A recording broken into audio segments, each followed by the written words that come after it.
We all know protein is the most essential macronutrient when you're getting lean, but how do you actually eat enough protein without having to resort to chugging down endless protein shakes all day? In this video, I'm breaking down and I'm ranking the 5 best ways to boost your daily protein intake, straight from this crew of YouTube experts, so you can get lean without the gym bro routine.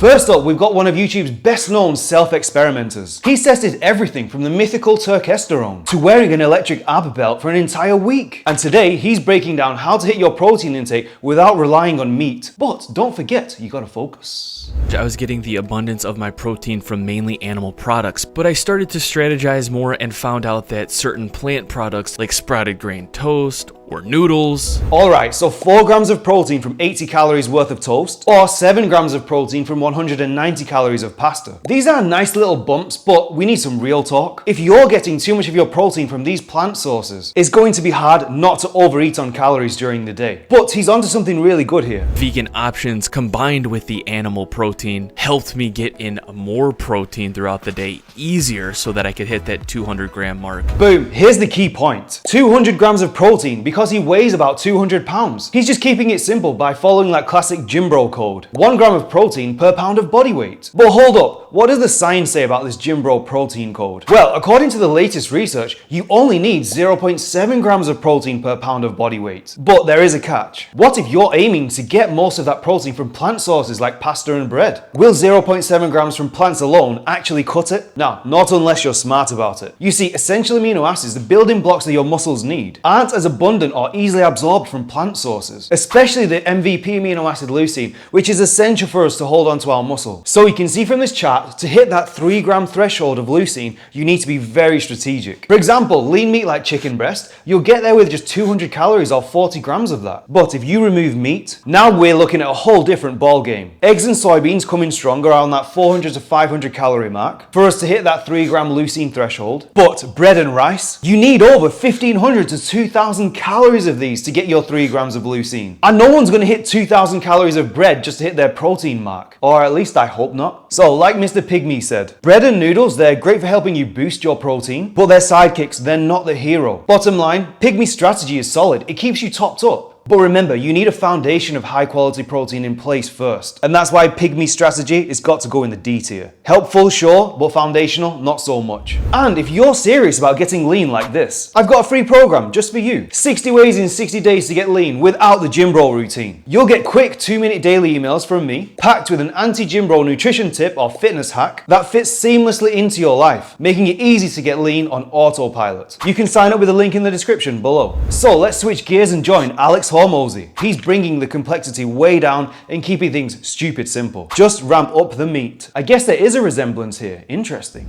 Every pound of lean meat, white fish, ground turkey breast, 96.4 ground beef, shrimp, whatever. A pound is 100 grams of protein. So if you need 200 grams, you need 2 pounds. Let's break down the numbers here for 1 pound of lean meat. Chicken breast, 103 grams of protein for 545 calories. 99 to 1 lean ground turkey. 118 grams of protein for 486 calories. 96.4 lean ground beef. 97 grams of protein for 607 calories. And shrimp, 100 grams of protein for 546 calories. So you can see how similar these numbers are, and how this rough estimate is a great guide to keeping things simple. And what is Alex's strategy with this 1 pound of meat formula? He eats 1 pound of meat at lunch and 1 pound of meat at dinner. And boom, his protein goals are covered. And then he sticks to his famous habit of having a cheat meal every single night, which he calls never skip dessert. But this is where we have to take a second and think. Alex has been 6-pack shredded since he came out of the womb, and he is maniacally disciplined when it comes to anything to do with fitness or business. So his genetics and his maniac-like discipline make this work for him. But if most people had a pound of meat for lunch and dinner and then had a cheat meal every single night, no way they're staying lean like him. And just look at how much lean muscle Alex is carrying. His daily calorie burn is probably sky high, over 3,000 calories a day without even moving much. So his daily cheat can be 2,000 calories and he's fine. But most of us are not in that same situation. So while Alex might crush a dozen donuts on his daily cheat, you're probably stuck there with 2 if you want to stay on track. Now, I do use this double meat feast strategy myself and with clients because it's a great emergency fix. It's just perfect when you're on the go while you're traveling for work. Or even if you've fallen off track and you need a simple pattern interrupt to get back on track. But as an ongoing strategy for most people, not gonna work. If you have a regular life and a normal physiology,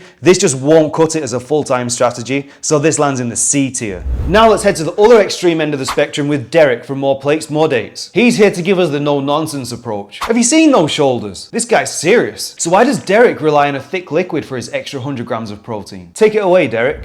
And it's been the easiest thing that has been enabled me to add an extra 100 grams of protein per day. High quality protein as well, with almost no effort whatsoever. So basically, this is egg whites in a carton. Yep, you heard that right. Chugging down a carton of egg whites. Don't worry though, they're pasteurized, so it's safe. And sure, that's easy to slam down with no prep. But what about the flavor and the texture, Derek? They literally taste just like sugar water to me. And like, I can see how people just objectively would think it's gross. Yeah.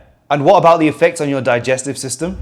At least for me, there's a threshold where you basically stop processing it that well, and by that I mean your protein farts get out of control. So we're in full gym bro mode here to get the job done. The upside? Just 1 cup of egg whites gives you 28 grams of protein for only 120 calories. That is a killer ratio if you need a super low calorie, high protein option. But let's be real. Are you really going to be sitting at work, chugging down a carton of egg whites, blasting out protein fueled fumes all day? Yeah, I don't think so. This is part genius and part psychotic, but it's all about gains at any cost, right? Honestly, I can't take this seriously, especially when you could just replace it with a gym bro protein shake. This feels more like a punishment for losing a challenge than a legitimate strategy. So yeah, this goes straight into the F tier. And if you're new here, my name is Tim. I'm a food scientist and personal trainer, now based in Austin, Texas. I help guys get lean and get to 10% body fat without letting fitness take over their life. So subscribe for more, or if you're interested in one-to-one coaching from me, check the link in the description. Now onto something a little bit more palatable. Well, maybe. We're talking about Greg Doucette and his famous anabolic French toast. The OG recipe that started the anabolic food revolution, bringing high protein, low calorie versions of your favorite foods right to your plate. Let's see the anabolic master chef in action.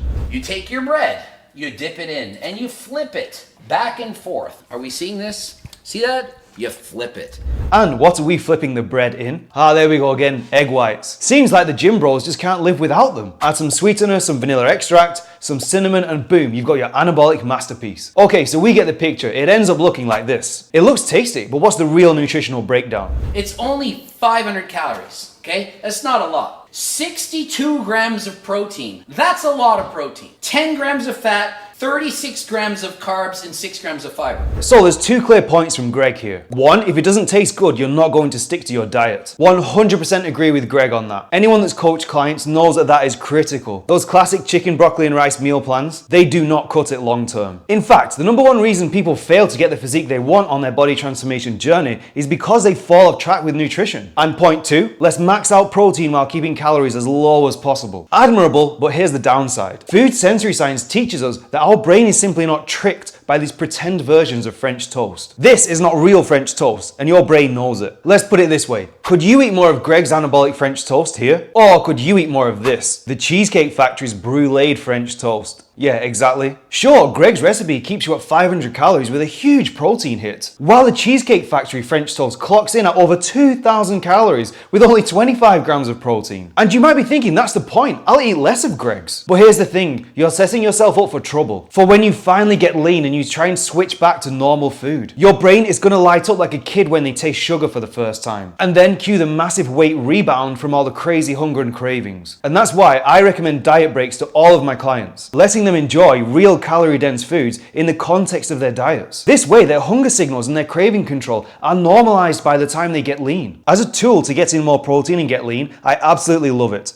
It's fantastic for getting a familiar dose of those foods you love while staying within your calorie goals. But it's not the final answer. Think of it as more of a bridging point, because if not, you'll be back in a cut faster than you can say, buy my cookbook. And that's why it just doesn't make the S tier and it lands in the A tier. Now we're talking about a real doctor who's telling us to just think about protein. And protein advice from a doctor, you know it's serious. So how does more of a non-fitness guy with a laser focus on protein make sure he hits his targets? For me, it's really 2 meals and 2 snacks. And the snacks are just protein snacks. Even from this snippet, you can tell how tough it is to hit your protein goal when you have a real world life. life, not a fitness influencer's approach to food. And Peter, being a doctor who works with everyday people, he gets it. He knows how hard it is for the average person to stay on track with their protein. And he also understands the serious consequences of consistently missing your daily protein target. So, how does he make sure that he's snacking his way to this protein goal? So it's a shake. So one of them is just a whey protein shake, and then one of them is I eat these venison jerky sticks. So 5 venison jerky sticks is 50. They're 10 grams a piece. I checked out those venison sticks. They look great, but like Peter said, they're only 10 grams of protein per pop. So that's why he's chowing down on 5 of them and then still having to have a protein shake on top. And that just shows how purposeful you have to be when you're trying to hit your protein goals. Even Peter, a doctor, is rolling with the Gym Bro protein shake to get it done. And here's the key insight.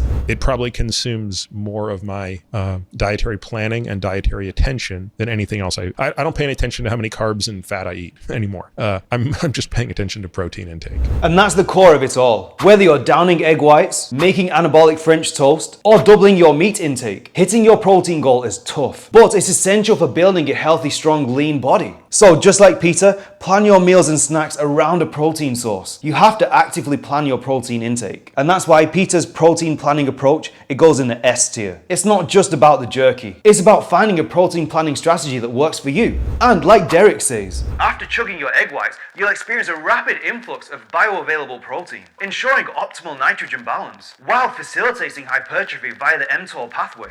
And for more coaching tips, watch my video here.